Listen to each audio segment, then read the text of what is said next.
എനിക്ക് നല്ല കംഫർട്ടബിൾ ആയിട്ട് നല്ല ആ ഒരു ഈസി ആയിട്ട് പുള്ളി വണ്ടി ഓടിക്കുന്നുണ്ടേ കൊതിയായി തോന്നി. കാരണം പുള്ളി നമ്മോട് ഫുള്ള് കഥയൊക്കെ പറയുന്നുണ്ട്, നരൻ കരുതേൻ്റെ കാര്യം പറയട്ടോ. പുള്ളി നമ്മോട് ഫുള്ള് കഥയും ഡീറ്റെയിൽസ് ഒക്കെ പറയുന്നുണ്ട്. പക്ഷേ പുള്ളി വളരെ സിമ്പിളായിട്ട് വണ്ടി 140 150 ഒരേ പൊളിയാണ്. എന്ത് റിലാക്സ് ചെയ്താൽ മനുഷ്യൻ വണ്ടി ഓടിക്കുന്നത്, കൊതിയായിപ്പോയി.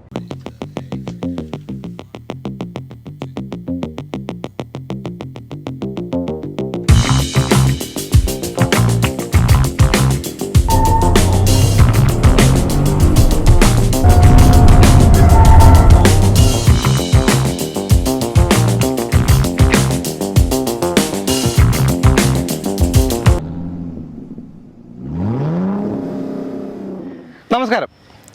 ഇത് ടാറ്റ ആൾട്രോസ് ആണ്. ടാറ്റ ആൾട്രോസിൻ്റെ ഏറ്റവും പുതിയ വേർഷനായിട്ടുള്ള ആൾട്രോസ് റേസർ. വേണമെങ്കിൽ നമുക്ക് ചുരുക്കിയിട്ട് ടാറ്റ ആൾട്രോസ് 6 എന്നൊക്കെ പറയാം. അപ്പോൾ ശരിക്കും എന്താണ് ഈ വണ്ടിയുടെ പ്രത്യേകത? ഇപ്പോൾ നിങ്ങൾക്കറിയാം, ടാറ്റ ആൾട്രോസിൻ്റെ വിവിധമാന മോഡലുണ്ട്. 2019 വന്നിട്ട് ഇപ്പോൾ DC അടക്കമുള്ള പലവിധமான വേർഷനുകൾ, 2 സിലിണ്ടറുള്ള CNG, ICNG, അങ്ങനെ പലവിധமான വണ്ടികൾ ഇവർ ടാറ്റ ആൾട്രോസിന് കൊടുത്തു.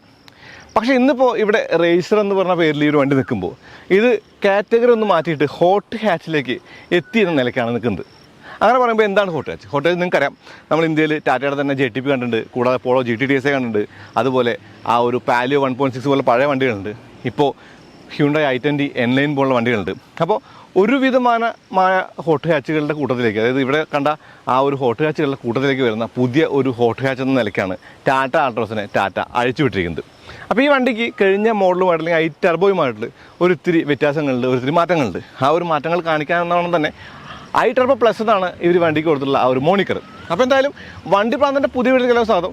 നമുക്ക് ഈ വണ്ടിയെക്കുറിച്ച് വിശദമായി തന്നെ സംസാരിക്കാം. എന്താണ് ടാറ്റ ആൾട്രോസിൻ്റെ റേസറിൽ വന്ന മാറ്റങ്ങളെന്നും എന്താണ് ഈ ഒരു വണ്ടിയുടെ പ്രത്യേകതകളെന്നും എല്ലാം പറയാം. സ്വാഗതം. ഇന്ന് ശരിക്കും ഒരു ബോണസായിട്ട് ഇപ്പോൾ മസാല ദോശയുടെ കൂടെ വട കിട്ടുന്ന പോലെ ശരിക്കും ഇവിടെ ട്രാക്കിൽ വെച്ചിട്ട് ഇന്ത്യയിലെ ആദ്യ F1 റേസറായിട്ടുള്ള നരൻ കാർത്തികേയൻ്റെ കൂടെ ഒരു ട്രാക്ക് എക്സ്പീരിയൻസ് കൂടിയുണ്ട്. ടാറ്റ ആൾട്രോസിൻ്റെ റേസറിൻ്റെ ബോഡി ഷെല്ലിൽ കാര്യമായിട്ട് മാറ്റമൊന്നുമില്ല. അതായത് ബോഡി ഷെല്ലൊന്നും ടാറ്റ തൊട്ടിട്ടില്ല. റൂഫും അല്ലെങ്കിൽ ബോണറ്റും ബ്ലാക്ക് ചെയ്തു, കൂടാതെ ആ ഒരു സ്ട്രൈപ്പ് കൊടുത്തു. സ്ട്രൈപ്പുകൾ ഫോർഡ് GT ഒക്കെ പോലുള്ള സ്ട്രൈപ്പുകൾ കൊടുത്തു എന്നതാണ് റേസറിലെ പ്രധാനമായ മാറ്റം. മുന്നിൽ ഈ ഹെഡ് ലാമ്പിലോ ഈ ഫോഗ് ലാമ്പിലോ പറയത്തക്ക മാറ്റമൊന്നുമില്ല. എന്നാൽ ഗ്രില്ലിൽ ഒരു ചെറിയ മാറ്റം കാണാം. അത് ആ ഒരു ക്യാമറയാണ്. ടാറ്റ ലോഗോയുടെ താഴെ ബ്ലാക്ക് ആൻഡ് ചെയ്തിട്ടുള്ള ടാറ്റ ലോഗോയുടെ താഴെ 360 ക്യാമറ ഭാഗമാണ്. കൂടാതെ ഈ ഹെക്സഗോണലായിട്ടുള്ള ഈ ഗ്രില്ലും എല്ലാം ഓൾട്രോസിൻ്റേതായിട്ടുള്ള ആ ഒരു ഭംഗി കൂടുന്ന കാര്യങ്ങൾ തന്നെയാണ്. ഇപ്പോൾ ഈ ഒരു ബോണറ്റ് ഷെല്ലിൻ്റെ പുറത്ത് വ്യത്യാസങ്ങളില്ലെങ്കിലും അകത്ത് വ്യത്യാസമുണ്ട്. ടാറ്റ ആൾട്രോസിൻ്റെ റേസറിൽ ഈ ഒരു വണ്ടി വിളിക്കുന്നത് i-Turbo പ്ലസ് എന്നാണോ? അപ്പോൾ ഈ എഞ്ചിൻ എന്ന് പറയുന്നത് നെക്സോൺ കണ്ട ആ ഒരു എഞ്ചിനാണ്. അത് അങ്ങനെ അങ്ങ് എടുത്തു വെച്ചേക്കല്ല, മാറ്റങ്ങൾ വരുത്തിയിട്ടുണ്ടെന്നാണ് ടാറ്റ മോട്ടോഴ്സ് പറയുന്നത്. അതിലൊരു മാറ്റം ഞാൻ പറഞ്ഞുതരാം. ആ ഒരു ബോണറ്റിൻ്റെ ഇൻസ്റ്റലേഷൻ കണ്ടോ, അവിടെ എയർ ഇൻടേക്കിൻ്റെ പൈപ്പ് അക്കോമഡേറ്റ് ആയിട്ട് ഒരു കട്ടിങ് കൊടുത്തിട്ടുണ്ട്, കണ്ടില്ലേ? അപ്പോൾ 1199 cc എഞ്ചിനാണത്. ടർബോ പെട്രോളാണ് 1.2. ഇതിൻ്റെ പവർ എന്ന് പറയുന്നത് 120 PS, ടോർക്ക് 170 Nm ആണ്. അപ്പോൾ പവർ എന്ന് പറയുന്നത് ആ ഒരു 120 PS എന്ന് പറയുന്നത് 5000 RPM-ലാണെങ്കിൽ 1750 RPM മൂലം അങ്ങോട്ട് മുകളിലോട്ട് 4000 RPM വരെ ടോർക്ക് ബാൻഡ് എന്ന് പറയുന്നത്. കൂടാതെ ഈ ഒരു വണ്ടിക്ക് ശരിക്കും ഹൈഡ്രോളിക് ക്ലച്ചാണ് അവർ യൂസ് ചെയ്യുന്നത്. ഈ ഒരു വണ്ടിയുടെ ഗിയർ ബോക്സ് എന്ന് പറയുന്നത് 6 സ്പീഡ് മാനുവലാണ്. ഇതിനകത്ത് ഓട്ടോമാറ്റിക്കോ DCയോ ഇല്ല. ആൾട്രോസിൻ്റെ വശങ്ങൾക്ക് എന്താണ് മാറ്റം? ഇവിടെ ക്യാമറയ്ക്ക് വേണ്ടി വെച്ചിരുന്ന ആ ഒരു പൊസിഷനിൽ ഇപ്പോൾ ക്യാമറ ഉണ്ട് എന്നുള്ളൊരു മാറ്റമായിട്ട് കാണാം. കൂടാതെ പിന്നിലെ ഒരു ഡിസ്ക് ബ്രേക്ക് കൊടുത്തിട്ടില്ല. ആ ഒരു ഓപ്പർച്യൂണിറ്റി അവരെടുത്ത് കളഞ്ഞിട്ടുണ്ട്. കൂടാതെ ഈ ഒരു അലോയ് വീലിൻ്റെ ഡിസൈൻ ബ്ലാക്ക് ആക്കിയെന്ന് മാറ്റി എടുത്തു കഴിഞ്ഞാൽ സൈസിനൊന്നും വ്യത്യാസം പറയില്ല. 185 60 R16 തന്നെയാണ് വീൽ സൈസ് എന്നുള്ളതാണ്. അപ്പോൾ എനിക്ക് വശങ്ങളിലെ ആ ഒരു സ്കേർട്ടിങ് ഇഷ്ടപ്പെട്ടു. അതായത് ഒരു എക്സ്ട്രാ സ്കേർട്ട് കൊടുത്ത് ഒരു ഡിഫറൻഷ്യേറ്റർ ആയിട്ട് നമുക്ക് കാണാൻ പറ്റും. കൂടാതെ ഇവിടെ ആ ഒരു റിക്വസ്റ്റ് സെൻസർ കണ്ടില്ല എന്നുള്ളതും ഒരു കാര്യമായിട്ട് കാണാം. തീർത്തും നൈസായിട്ടുള്ള ഒരു വശമാണല്ലോ ശരിക്കും പറഞ്ഞാൽ ആൾട്രോസിൻ്റെ. കൂടാതെ 90 ഡിഗ്രി ഓപ്പണിംഗ് ഡോറും ഉണ്ട്. പിന്നെ പറഞ്ഞ കാര്യം, ഈ ഒരു വണ്ടിക്ക് സൺറൂഫ് ഉണ്ട് എന്നുള്ളതാണ്. കൂടാതെ റൈസർ എന്നുള്ള ആ ഒരു ബാഡ്ജ് അവിടെ കാണാം. വേണമെങ്കിൽ 15 GB കൊടുക്കാമായിരുന്നു, ബാക്കിൽ ഡിസ്ക് കൊടുക്കാമായിരുന്നു, രണ്ടും നടന്നിട്ടില്ല. കൂടാതെ സ്കേർട്ടിങ് കൊടുത്ത ബ്ലാക്ക് ഇൻസൈഡൊക്കെ ഒരിത്തിരി ഭംഗി തോന്നിച്ചു എന്നുള്ളതാണ്. ആൾട്രോസിൻ്റെ റേസറിൻ്റെ പിന്നിൽ പറയത്തക്ക മാറ്റം എന്ന് പറയുന്നത് i-Turbo പ്ലസ് എന്നുള്ള ബാഡ്ജാണ്. പിന്നെ താഴെ കാണുന്ന ആ ഒരു ഡ്യുവൽ ഓപ്പണിങ്ങുള്ള എക്സോസ്റ്റും. ടാറ്റ ആൾട്രോസ് റേസറിൻ്റെ എക്സോസ്റ്റ് നോട്ടിന് കാര്യമായിട്ടുള്ള വ്യത്യാസമുണ്ടെന്നാണ് ടാറ്റ മോട്ടോഴ്സ് പറയുന്നത്.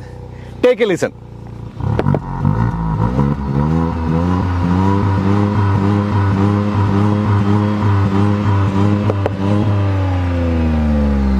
ഇമ്പമുള്ള ഒരു സൗണ്ടാണെന്നുള്ളത് നിസ്സംശയം പറയാം for a 3 cylinder turbo petrol. Tata Altroz ഒരു നല്ല കാറാണ്.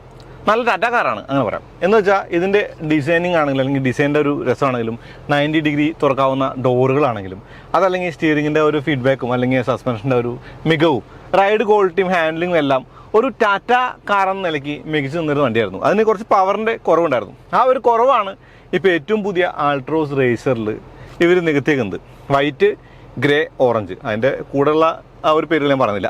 ആ ഒരു കളറുകളിൽ വണ്ടി കിട്ടും. എനിക്ക് തോന്നുന്നു വൈറ്റ് ആണെങ്കിലും ഗ്രേ ആണെങ്കിലും ഓറഞ്ച് ആണെങ്കിലും ഈ ഒരു സ്റ്റിക്കറുകളൊന്ന് ഫീൽ ചെയ്ത് കഴിഞ്ഞാൽ സാധാ ഒരു ആൾട്രോസായിട്ട് നമുക്കിങ്ങനെ കാണാം. എനിക്ക് തോന്നുന്നു ഒരിത്തിരി ആ ഒരു വണ്ടിയുടെ ആ ഒരു സ്ലീപ്പർ എന്ന നിലയ്ക്ക് കൊണ്ടുനടക്കാനേ സ്റ്റിക്കറില്ലാതെ പറ്റും.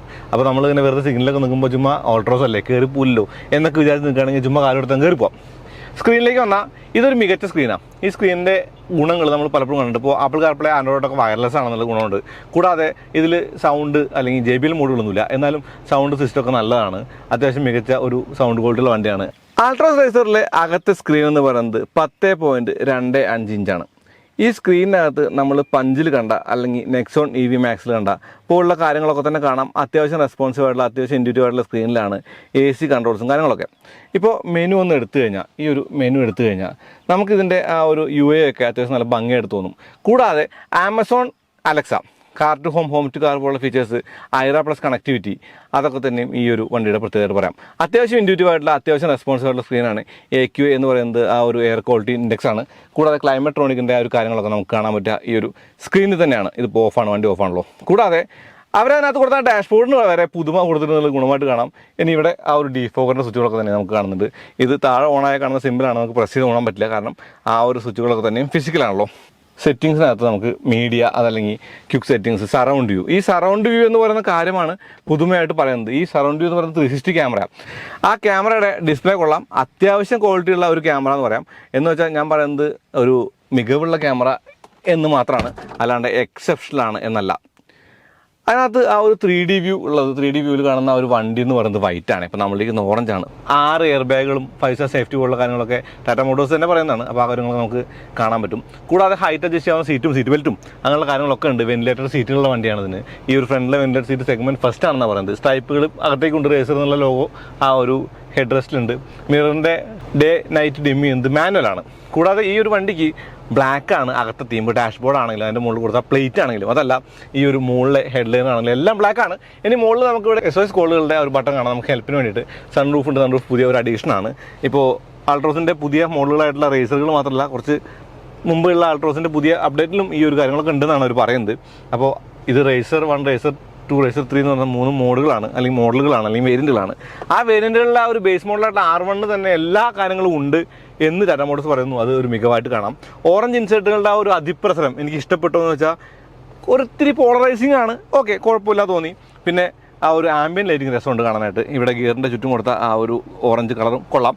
ഈ സ്വിച്ച് മാറ്റി ഡെമ്മയത്ത് നമുക്ക് അറിയാൻ പറ്റും, അത് കണ്ടക്ടറോട് മനസ്സിലാവും. അതൊരു എക്സ്ട്രാ എന്ന കാര്യമാണ്. അത് പിന്നീട് അവർ ആലോചിച്ചുണ്ടാക്കിയ ഒരു കാര്യമാണെന്നുള്ളത്. അതായത് ഈ വണ്ടിക്ക് സ്പോർട്ട് മോഡ് എന്ന് പറയുന്ന ഒരു മോഡ് മാത്രമേ ഉള്ളൂ. മീറ്ററിൽ സ്പോർട്ട് എന്ന് കാണുള്ളൂ, മോഡ് എന്ന് പറയാൻ പറ്റില്ല. സ്പോർട്ടാണ് ഈ വണ്ടി. ഗിയറിൽ ഒരു നെക്സോൺ എന്ന് കടം കൊടുത്താൽ. അപ്പോൾ ഗിയറിൽ ഒരു കാണാനൊത്തിരി അഭംഗി പലപ്പോഴും തോന്നായിരിക്കും. എനിക്കിത് ഇഷ്ടപ്പെട്ടു. പക്ഷേ ഇതിൻ്റെ ആ ഒരു ഷിഫ്റ്റിംഗ് ആ ഒരു എന്താ പറയുക കാര്യങ്ങളൊക്കെ അത്യാവശ്യം നീറ്റാണ്, അത്യാവശ്യത്തിന് ഒരു സ്ലിക്കാണെന്ന് തന്നെ പറയാം. ഇപ്പോൾ ബ്രേക്ക് മുന്നിൽ ഡിസ്കും ബാക്കിൽ ഡ്രം ആണെങ്കിലും ചവിട്ടി നിൽക്കുന്ന ഒരു ഫീലുണ്ട്. ക്ലച്ചാണ് പറയേണ്ടത്. ഇപ്പോൾ ഞാൻ ഇന്ന് ഒരു ഡ്രൈവിൻ്റെ ഭാഗമായിട്ട് കുറേ സമയത്ത് സിഗ്നലിലിട്ടും അല്ലെങ്കിൽ ട്രാഫിക്കിലിട്ടുമൊക്കെ ഐഡിൽ ചെയ്തും മെല്ലെ ബമ്പർ ടു ബമ്പർ ട്രാഫിക്കിലൊക്കെ നമ്മൾ ഓടിച്ചു. പക്ഷേ ക്ലച്ചിനൊരു ബുദ്ധിമുട്ടില്ല. ഇറ്റ്സ് ഫെദർ ലൈറ്റാണ്. അതൊരു വലിയ ഗുണമാണ്. ഹൈഡ്രോളിക് ക്ലച്ചാണത്. ടിൽറ്റും അല്ലെങ്കിൽ റീച്ചും അഡ്ജസ്റ്റ് ചെയ്യാവുന്ന ആ ഒരു സ്റ്റിയറിംഗ് അല്ല, ടിൽറ്റ് മാത്രമേ അഡ്ജസ്റ്റ് ചെയ്യാൻ പറ്റുള്ളൂ.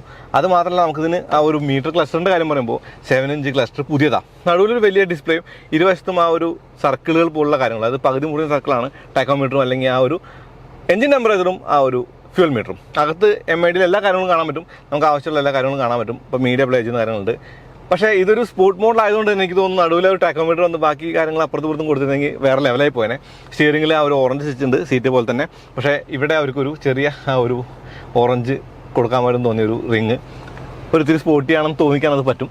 ഈ ഒരു സൺവൈസറൊക്കെ ബ്ലാക്കാണ്. പിന്നെ മിററുകളിൽ 360 ക്യാമറ ഉണ്ട്. 360 ക്യാമറ കാര്യങ്ങൾ സ്വിച്ച് വെച്ചിട്ട് റൈറ്റ് സൈഡിലാണ്. പിന്നെ ഫോഗ് ലാമ്പിൻ്റെ സ്വിച്ച് ആ ഒരു വശത്തായിട്ട് കൊടുത്തിട്ടുണ്ട്. AC എക്സ്പ്രസ് മോഡ് പോലുള്ള കാര്യങ്ങൾക്ക് മാറ്റങ്ങളൊന്നുമില്ല. പിന്നെ മൊത്തത്തിൽ നന്നായി ഇരിക്കാൻ പറ്റുന്ന ഒരു വണ്ടിയാണ്. ആംറസ്റ്റ് സ്ലൈഡ് ചെയ്യാനും പറ്റുന്നുണ്ട്, നല്ല കാര്യമാണ്. ഓപ്പണിംഗ് ഉണ്ട്, സ്പേസ് ഉണ്ട്. ഇവിടെ ആ ഒരു കപ്പ് ഹോൾഡേഴ്സ് ഉണ്ട്. വയർലെസ് ചാർജിങ് ഉണ്ട്, അങ്ങനെയുള്ള കാര്യങ്ങളൊക്കെ തന്നെ കാണാം. സ്പോർട്ടി പെഡലല്ല, സാധാ പെഡലാണ്. അതും ഒരു ഓപ്പർച്യൂണിറ്റി ആയിരുന്നു, അതും ഒരു മിസ് ഉണ്ട്. DCI ഇല്ല. ചോദിച്ചു പോകുന്ന കാര്യം എന്ന് പറയുന്നത് ശരിക്കും നെക്സോണിൽ നിന്ന് എടുത്തതിനകത്ത് പ്ലോങ് ചെയ്തല്ല, പകരം ഇത് ശരിയാണ് കേട്ടോ. ഈ ഒരു എഞ്ചിൻ ബേ എന്ന് പറയുന്നത് നെക്സോണിൻ്റെ പോലെ നെക്സോൺ അത്യാവശ്യം ഗ്രൗണ്ട് ക്ലിയറൻസുള്ള വണ്ടിയല്ലേ. അപ്പോൾ അതുകൊണ്ട് തന്നെ ഇതിനകത്തേക്ക് വെക്കാനായിട്ട് വേണ്ടുന്ന മാറ്റങ്ങൾ അവർ വരുത്തി എന്ന് പറഞ്ഞു. അപ്പോൾ ആ ഒരു മാറ്റങ്ങൾ വരുത്തുമ്പോൾ എനിക്ക് തോന്നുന്നു DCI ചിലപ്പോൾ സൂട്ടായി കാണില്ല, അല്ലെങ്കിൽ സൂട്ടാവാനുള്ള ശ്രമം നടക്കുന്നതായിരിക്കും. എയർപോർട്ട് കണ്ടു, സീപോർട്ട് കണ്ടു, എല്ലാം നല്ല കാര്യമാണ്. എയർപോർട്ടല്ല, എയർപോർട്ട്. ഓക്കെ. പിന്നെ പവർ പോയിന്റ് 12 വോൾട്ട് കൊടുത്ത് നല്ല ഭംഗിയായിട്ട് തോന്നി. ടാറ്റ ആൾട്രോസിൻ്റെ പിന്നിൽ എന്താണ് മാറ്റം? 3 പ്രോപ്പർ സീറ്റ് ബെൽറ്റുള്ള, AC വേനുള്ള, USB പോർട്ടുള്ള.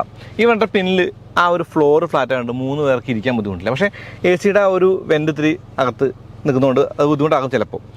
പക്ഷേ ഈ 90 ഡിഗ്രി ഡോർ ഓൾട്രോസ് അന്ന് 2019 വന്ന മുതൽ ഇന്ന് വരെ പറയേണ്ട കാര്യമാണ്. ഇത് ഭയങ്കര ഗുണം, കയറാൻ മാത്രമല്ല നമ്മളെ ആൾക്കാർക്ക് ഷൂട്ട് ചെയ്യാനും. ഈ സീറ്റിൽ ആ ഒരു സ്ട്രൈപ്പുകളുണ്ട്, അത് ഭംഗി തോന്നിച്ചു. പക്ഷേ തത്വത്തിൽ ആൾട്രോസിൻ്റെ ഈ ഒരു ഹെഡ് റൂം കുറവാണ് കേട്ടോ. ഹെഡ് റൂം തല മുട്ടാനുള്ള സാധ്യത കൂടുതലാണ്. പക്ഷേ ലെഗ് റൂമും നീ റൂമൊക്കെ തന്നെ നല്ലുണ്ട്. സീറ്റിന് തൈ സപ്പോർട്ടും കൊള്ളാം. അപ്പോൾ ഇതിൻ്റെ ബാക്കിൽ കാര്യമായിട്ട് മാറ്റങ്ങളില്ല. പക്ഷേ ഒരു വണ്ടിയെക്കുറിച്ച് പറയുമ്പോൾ അതിൻ്റെ ബാക്ക് സീറ്റും കൂടി ഒഴിവാക്കാൻ പറ്റാത്തതുകൊണ്ട് അതിൻ്റെ കാര്യങ്ങളും കൂടി പറഞ്ഞാണ്. അപ്പോൾ ഇതാണ് എൻ്റെ ബാക്കിൻ്റെ ഒരു സിറ്റുവേഷൻ. ബ്ലാക്ക് ഇൻറ്റീരിയർ ആയതുകൊണ്ട് ഒത്തിരി ഒരു ക്ലസ്ട്രോഫോബിക്കായിട്ട് തോന്നും. അത് പറഞ്ഞിട്ട് കാര്യമില്ല, കാരണം സ്പോർട്ടി ആകുമ്പോൾ നമ്മൾ ചില കാര്യങ്ങളിലൊക്കെ ഒരിത്തിരി വിട്ടുവീഴ്ചകൾ ചെയ്യേണ്ടി വരും.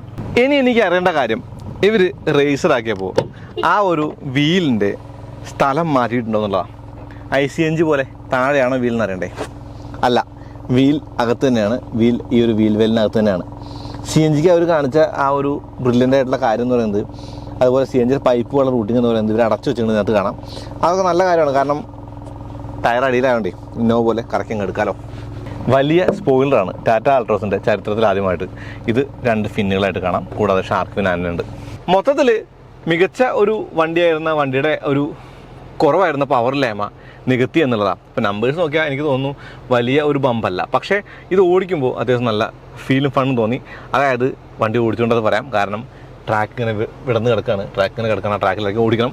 ഓടിച്ചിട്ട് ആ ഒരു കുന്തളിപ്പ് കാണിച്ചുകൊണ്ട് ബാക്കിയുള്ള കാര്യങ്ങൾ പറയാം. ടാറ്റ മോട്ടോഴ്സിൻ്റെ ആൾട്രോസ് റേസർ ഓടിക്കുകയാണ്. ഇത് റോഡിലൂടെ ഓടിച്ചു, കോയമ്പത്തൂർ സിറ്റിയിലൂടെ ഓടിച്ചു, തിരക്കുകളിലൂടെ ഓടിച്ചു, മരുതമല വരെ പോയി, അവിടെ നിന്ന് തിരിച്ചു വന്നു. ശരിക്കും ഇതിൻ്റെ ഡ്രൈവബിലിറ്റി നല്ലതാണ്. അതിനെക്കുറിച്ച് പറയുന്നതിന് മുന്നേ നമുക്കൊരിത്തിരി ട്രാക്കിനെ കുറിച്ച് സംസാരിക്കാം. ഞാനിപ്പോൾ കോയമ്പത്തൂരാണ്. കോയമ്പത്തൂർ കോസ്റ്റ് എന്ന് പറയുന്ന ട്രാക്കിലുള്ളത്. ഇത് പുതുതായിട്ട് പണി തീർന്ന ഒരു റേസിംഗ് ട്രാക്ക് വിത്ത് ഗോകാട്ടിംഗ് ആണ്. ഉള്ളിൽ ഗോകാട്ട്, പുറത്ത് റേസ് എന്ന് പറഞ്ഞാൽ ഫോർമുല 1 ഡ്രൈവർ, ആദ്യത്തെ ഇന്ത്യൻ ഡ്രൈവറായിട്ടുള്ള നരേൻ കാർത്തികേയൻ്റെ കൂടെ ഒരു ഹോട്ട് ലാപ്പ് ഉണ്ടായിരുന്നു. See, normally all the front wheel drive cars have a lot of understeer. Okay. We don't have, we've eliminated most of the understeer. Oh. And you can see only one steering input. Yeah, nice. And it still, doesn't, there's a lot of plow, yeah. And if you want to oversteer also, you can provoke it and then it will oversteer. ആ hot ലാപ്പിൽ പുള്ളി വണ്ടി പൊളിച്ചടക്കി. അവിടെ നിന്ന് അങ്ങോട്ട് നമുക്കൊരു hot lap കിട്ടി. ആ ഹോട്ട് ലാപ്പിൽ ഞാനും മാക്സിമം ഫണ്ണെടുത്ത് ഓടിക്കാൻ നോക്കി. എന്തായാലും നിങ്ങൾ ആ ഹോട്ട് ലാപ്പ് ഒന്ന് കണ്ടിട്ട് വരൂ, ബാക്കി അതിനുശേഷം സംസാരിക്കാം.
ടാറ്റ ആൾട്രോസിന് ടർബോ കിട്ടുന്ന ആദ്യമായിട്ടില്ല.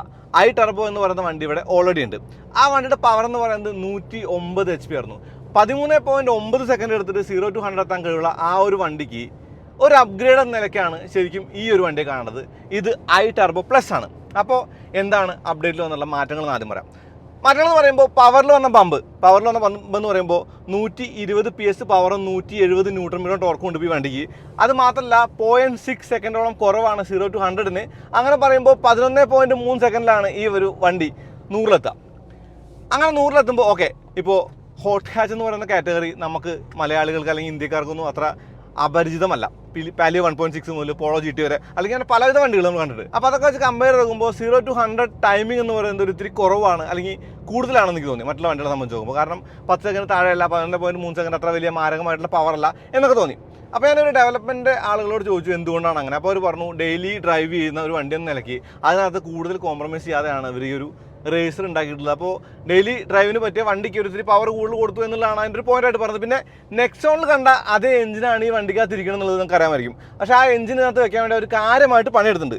അതുകൊണ്ട് തന്നെ ഈ ഒരു 6 സ്പീഡും ഈ ഒരു എഞ്ചിനും കൂടി മേക്ക് ചെയ്തപ്പോൾ എനിക്ക് തോന്നുന്നു അത്യാവശ്യം നല്ല ഫൺ ഫാക്ടറുള്ള വണ്ടി കിട്ടി എന്നുള്ളത് നിസ്സംശയം പറയാം.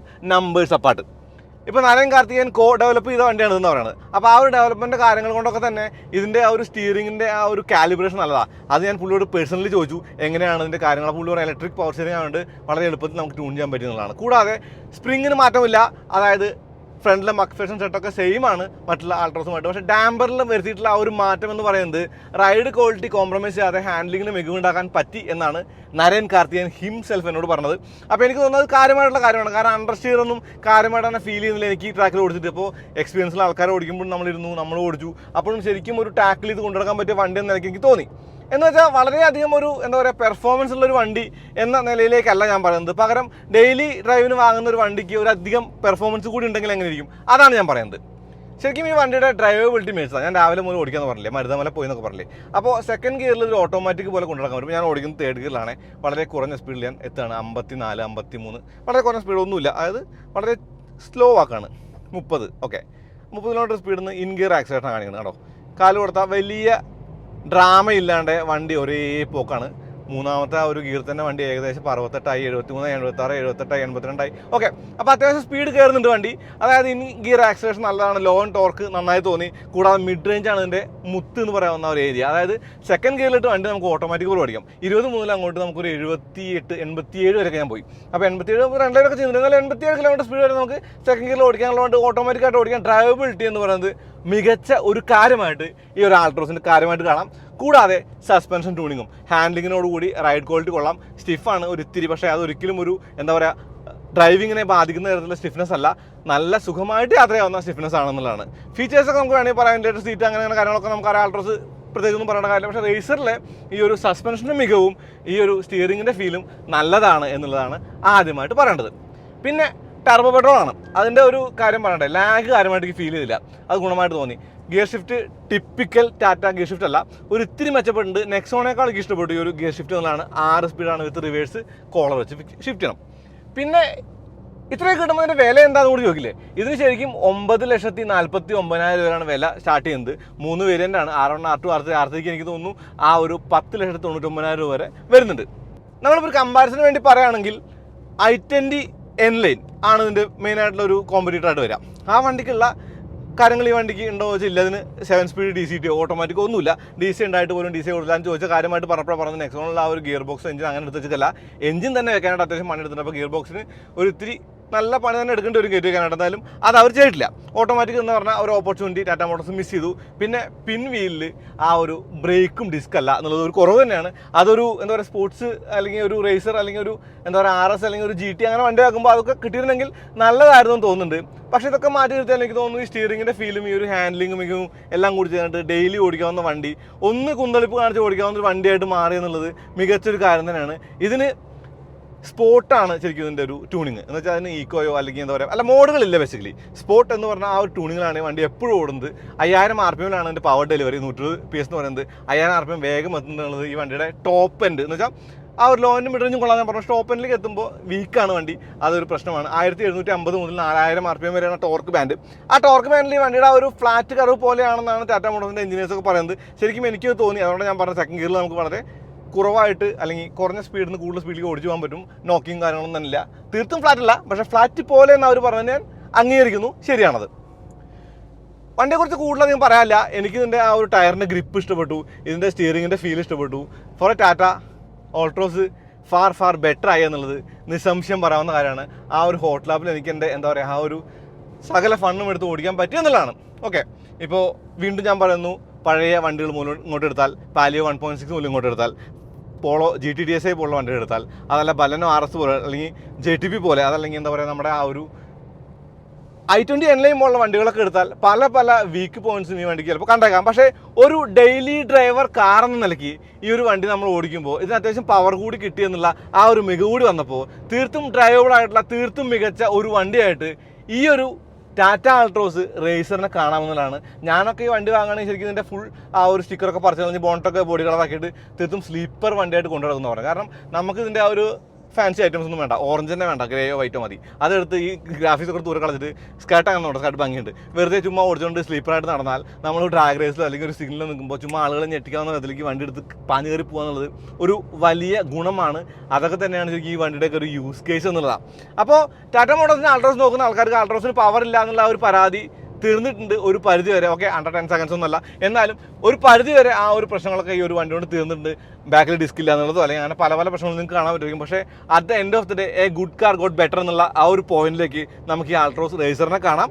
ഈ റേസറിലെ ഗ്രാഫിക്സും കാര്യങ്ങളൊക്കെ മാറ്റിയെടുത്തിട്ട് വെറും ഒരു സാധാ കളറുള്ള ഒരു ആൾട്രോസ് റേസർ ബേസ് മോഡൽ കൂടി ഉണ്ടായിരുന്നെങ്കിൽ നന്നായിരുന്നു എന്ന് എനിക്ക് തോന്നുന്നുണ്ട്. അപ്പോൾ അതാണ് ഈ വീഡിയോയുടെ രത്ന ചുരുക്കം. ഇതിൻ്റെ 0 to 100 ടൈം ഞാൻ പറഞ്ഞില്ലേ, 11.3 സെക്കൻഡ്.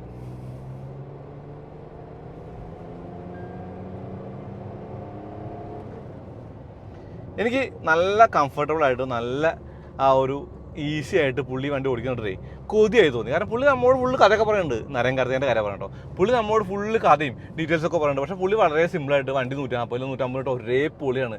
എന്ത് റിലാക്സ് ചെയ്തിട്ടാണ് മനുഷ്യൻ വണ്ടി ഓടിക്കുന്നത്, കൊതിയായിപ്പോയി.